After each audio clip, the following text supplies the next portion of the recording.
বাহরাইনের বাংলাদেশ দূতাবাসের নবনিযুক্ত রাষ্ট্রদূত মোহাম্মদ রইস হাসান সারোয়ারের সাথে সৌজন্য সাক্ষাৎ এবং মতবিনিময় সভার আয়োজন করেছে দেশটির বৃহত্তর বরিশাল জনকল্যাণ সমিতি।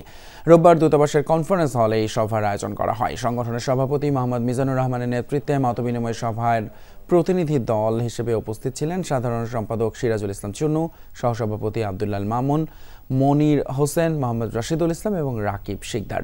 রাষ্ট্রদূতের পাশাপাশি আলোচনায় অংশ নেন প্রথম সচিব মোহাম্মদ ইলিয়াসুর রহমান এবং শ্রম সচিব মোহাম্মদ মাহফুজুর রহমান।